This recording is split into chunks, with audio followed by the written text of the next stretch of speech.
నగరంలో ఖమ్మం జిల్లాలో కూడా తన నాయకత్వంలో అభివృద్ధి సంక్షేమమే లక్ష్యంగా గత 10 సంవత్సరాలు పెద్దలు కేసీఆర్ గారి నాయకత్వంలో జిల్లాని ముందుకు తీసుకొని పోయిన మాజీ మంత్రివర్యులు ఖమ్మం మాజీ శాసనసభ్యులు సోదరులు పువ్వాడ అజయ్ గారు, గౌరవనీయులైన మరొక మాజీ మంత్రివర్యులు సోదరి మరి రాష్ట్రంలోని గిరిజనుల సంక్షేమం కోసం అనుక్షణం పరితపించిన ఆడబిడ్డ గౌరవనీయులు మాజీ మంత్రివర్యులు శ్రీమతి సత్యవతి రాథోడ్ గారు, గౌరవ రాజ్యసభ సభ్యులు మీ అందరికీ సుపరిచితులు పెద్దలు వద్దిరాజు రవిచంద్ర గారు, గౌరవనీయులైన సీనియర్ మాజీ శాసనసభ్యులు సీనియర్ నాయకులు ఖమ్మం జిల్లాలో అందరికీ సుపరిచితులు అన్న సత్తుపల్లి మాజీ శాసనసభ్యులు సండ్ర వెంకటవీరయ్య గారు, గౌరవనీయులు మాజీ శాసనసభ్యులు పెద్దలు కొండపాల కోటేశ్వరరావు గారు, ఖమ్మం జిల్లా పరిషత్కి మొన్నటిదాకా చైర్మన్ గా వ్యవహరించిన పెద్దలు అన్నగారు కమల్ రాజ్ గారు, మరొక మాజీ శాసనసభ్యులు అన్న తాటి వెంకటేశ్వర్లు గారు, గౌరవనీయులు ఖమ్మం జిల్లా వైరా నుంచి గతంలో ప్రాతినిధ్యం వహించిన మాజీ శాసనసభ్యురాలు సోదరి చంద్రావతి గారు, పెద్దలు మాజీ డిసిసిబి అధ్యక్షులు కురాకుల నాగభూషణం గారు, సోదరులు ఆర్జేసి కృష్ణ గారు, సోదరులు కర్ణాటి కృష్ణ గారు, పట్టణ పార్టీ అధ్యక్షులు నాగరాజ్ గారు, వేదికపైన ఆసీనులైన గౌరవనీయులైన మా కార్పొరేటర్ సోదరులకి సోదరిమణులకి, వేదిక పైన ఉన్న సీనియర్ నాయకులందరికీ పేరు పేరున, అదేవిధంగా వేదిక ముందు ఈరోజు ఇది అనుకోని ప్రోగ్రాము. అజయ్ గారు ఏదో ఇక్కడ హెలికాప్టర్ దించుతున్నా అని చెప్పారు కానీ ఇంతమంది వస్తారని చెప్పలేదు. మరి అనుకోని ప్రోగ్రాం కూడా ఇంతమంది మా సోదరులందరూ ఉత్సాహంగా ఎక్కేసినందుకు మా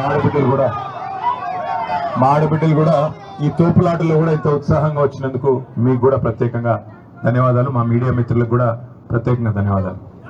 ఇవాళ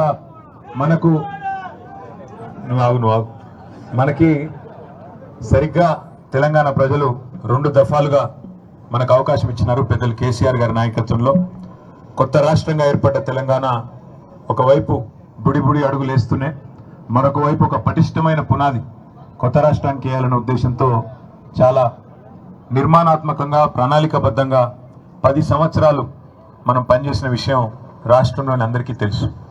అది వ్యవసాయం కావచ్చు, సాగునీటి రంగం కావచ్చు, పట్టణాభివృద్ధి కావచ్చు, పల్లె ప్రగతి కావచ్చు, విద్య కావచ్చు, వైద్యం కావచ్చు, గిరిజన సంక్షేమం కావచ్చు, దళితుల సంక్షేమం కావచ్చు, బలహీన వర్గాలకు పెద్దపీట వేయడం కావచ్చు.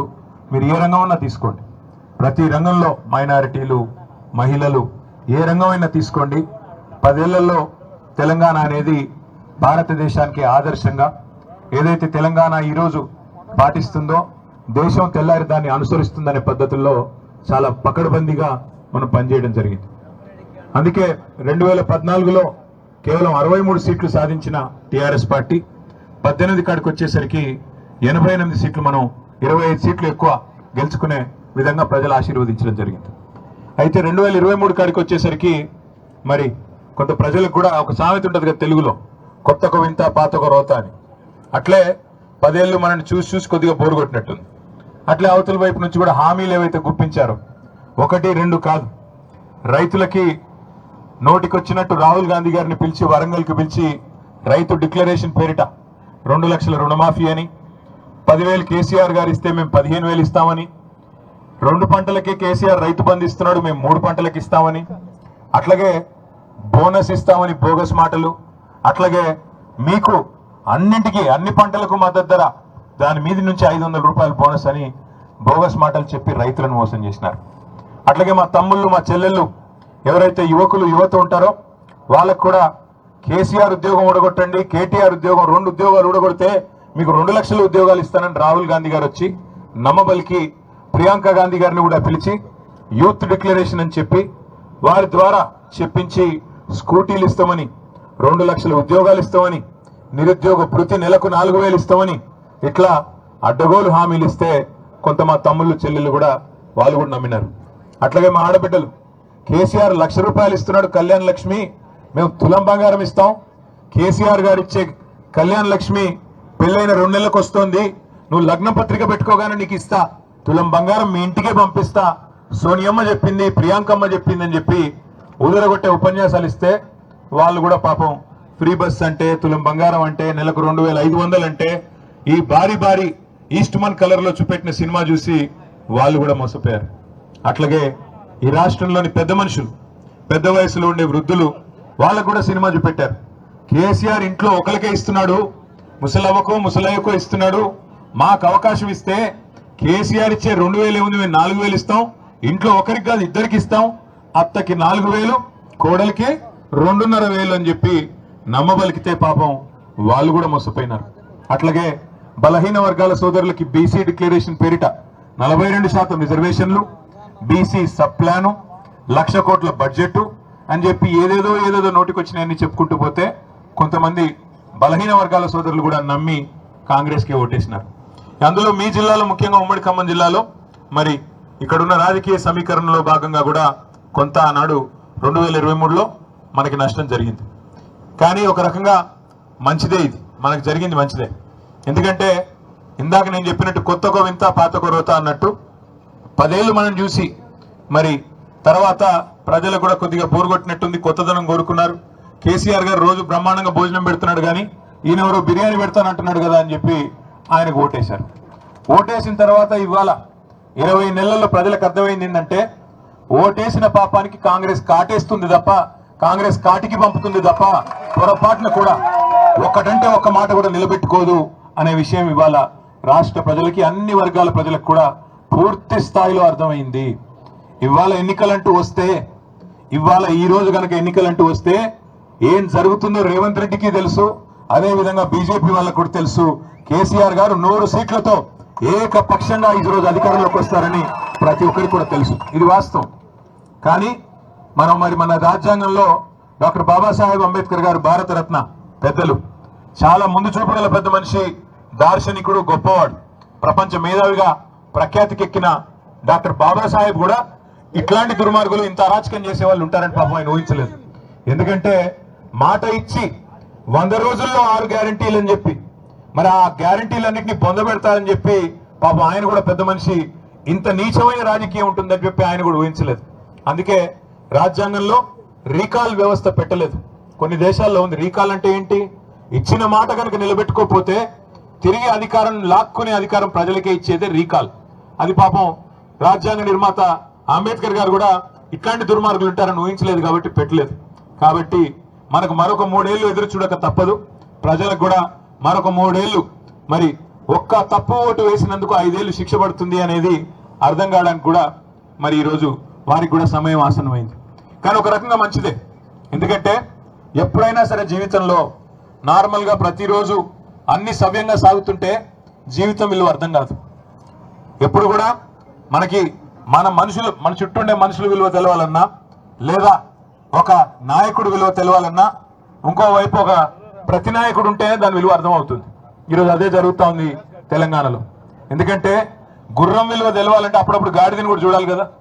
ఇవాళ అందుకే కాంగ్రెస్ అనే గాడిద ఇవాళ తెలంగాణలో సృష్టిస్తున్న అరాచకం చూసి మరి రైతులు గుండెలు బాదుకుంటా ఉన్నారు. చూస్తున్నారు మీరు, మీ జిల్లాలో 3 మంత్రులు, 3 మునగాళ్ళలాగా పోజులు కొడుతూ తిరుగుతూ ఉంటారు. ఒక ఆయన బాంబులను తిరుగుతున్నాడు. ఆ బాంబులు పోయిన దీపావళి కన్నాడు, ఇప్పటిదాకా పేలట్లేదు. ఆయన పేరు అందుకే పొంగులేటి కాదు, బాంబులేట్ అయిపోయింది పాపం. ఇంకా 2 మంత్రులు ఉన్నారు. ఒక ఆయన బిజీగా కమిషన్లలో బిజీగా ఉన్నాడు, ఇంకొక ఆయన వ్యవసాయ మంత్రి గారు. మరి ఆయన ఏం చెప్తున్నారో, రైతులందరూ ఇవాళ ఎరువుల దుకాణాల ముందు లైన్లలో చెప్పులు పెడుతుంటే మళ్ళీ ఆనాటి రోజులు వచ్చాయని పాటలు పాడుకునే దుస్థితి వస్తే మరి ఆయన ఏం చేస్తున్నాడో నాకైతే తెలియదు. 2 లక్షల టన్నుల ఎరువులు ఇవాళ కొరత రాష్ట్రంలో ఉన్నమాట వాస్తవం. ఎరువుల దుకాణాల ముందు చెప్పులు, ఆధార్ కార్డులు పెట్టి మళ్ళీ ఆనాటి రోజులు వచ్చినాయి, నికృష్టమైన రోజులు కాంగ్రెస్ పాలనలో అని వాళ్ళ రైతులు వాపోతున్న రోజులు ఖమ్మం జిల్లాలో కాదు, రాష్ట్రం అంతటా కనబడుతున్న మాట వాస్తవం. అందుకే నేను అనేది, మనం ఓటేసేటప్పుడు ఆలోచించుకుని ఓటేస్తే తప్పకుండా మనకి సరైన నాయకత్వం ఉంటే లాభం జరుగుతుంది తప్ప ఎవరిని పడితే వాళ్ళని గెలిపిస్తాం, వాళ్ళు ఆ రోజు చెప్పిన మాటలని మోసపోతామంటే తర్వాత బాధపడడం తప్ప ఇంకోటి ఉండదు. వాస్తవానికి ఇవాళ మనకు ఒక మంచి అవకాశం ఉంది. సరే, శాసనసభకి ఎన్నికలు 3 ఏళ్ళు ఉండొచ్చు కాక, కానీ వేదిక మీద కూర్చున్న వాళ్ళందరం కూడా మేము మీకు మాటిస్తా ఉన్నాం. రేపు రాబోయే రోజుల్లో, రాబోయే ఆగస్టు లేదా సెప్టెంబర్ మాసంలోనే స్థానిక సంస్థల ఎన్నికలు జరుగుతూ ఉన్నాయని చెప్పి మరి వార్తలు వస్తూ ఉన్నాయి. మీ అందరికీ, ఇక్కడికి వచ్చిన మా సోదరులందరికీ మీకు మాటిచ్చేది ఒకటే, మీరు మా కోసం శాసనసభ ఎన్నికల్లో, పార్లమెంట్ ఎన్నికల్లో ఈ వేదిక మీద కూర్చున్న వాళ్ళ కోసం మీరు కష్టపడ్డారు. ఇప్పుడు మా వంతు మేము మీకోసం కష్టపడతాం. ఎంపీటీసీలుగా, జెడ్పీటీసీలుగా, అదేవిధంగా కౌన్సిలర్లుగా, కార్పొరేటర్లుగా పోటీ చేయాలనుకునే సోదరులకి నేను చేసే విజ్ఞప్తి ఒకటే, దయచేసి నడుం బిగించండి. ప్రభుత్వం మీద ఇప్పటికే ప్రజలకి వాంతికి వచ్చినంత కోపం ఉంది, అంత ఇబ్బందిగా ఉంది. మరి అట్లాంటప్పుడు దీన్ని కనుక మనం సరిగా వాడుకుంటే ఖచ్చితంగా ఖమ్మం జిల్లా పరిషత్తు, అదేవిధంగా కొత్తగూడెం భద్రాద్రి జిల్లా పరిషత్తు కూడా మనం గెలిచేదానికి అవకాశం ఉంది. అట్లాగే మున్సిపాలిటీలు కానీ మండలాలు కానీ మీరు యువకులు ముఖ్యంగా ముందుకొచ్చి కాంగ్రెస్ ను చీల్చి చెండాడి వాళ్ళు చేసిన మోసాన్ని కనుక ప్రజలకు సవ్యంగా విడమర్చి చెప్పగలిగితే అద్భుతమైన ఫలితాలు సాధించే అవకాశం మన ముందే ఉంది. ఎందుకంటే మీ జిల్లాలోనే ఈ అవకాశం ఎక్కువ ఉంది. ఎందుకంటే గొప్ప ఆశతో ఏదో చేస్తుంది కాంగ్రెస్ అనే ఒక ఆశతో మీ జిల్లాలో ఆ పార్టీకి 9 సీట్లు కట్టబెట్టారు. గెలిచిన మన ఒక ఎమ్మెల్యే కూడా వాళ్ళలోనే కలుపుకున్నారు. ఇప్పుడు మొత్తానికి 10కి 10 వాళ్ళే ఉన్నారు. అదేవిధంగా ఎంపీ గారు కూడా వాళ్ళే గెలిచారు. కాబట్టి మనం అడిగే హక్కు మనకు ఉంది. ఈరోజు ప్రధాన ప్రతిపక్షంగా ఖచ్చితంగా ప్రజల పక్షాన అడిగే హక్కు మనకే ఉంది. ఎందుకు అంటే ఇచ్చిన ప్రతి మాట నెరవేర్చేదాకా ఎన్ని అక్రమ కేసులు పెట్టినా, ఎన్ని రకాల అపసవ్యపు మాటలు మాట్లాడినా, ఎన్ని రకాల డైవర్షన్ పాలిటిక్స్ చేసినా వదిలిపెట్టే సమస్య లేదు. రేవంత్ రెడ్డి భరతం పట్టే బాధ్యత, కాంగ్రెస్ భరతం పట్టే బాధ్యత మనందరం సమిష్టిగా తీసుకుందాం.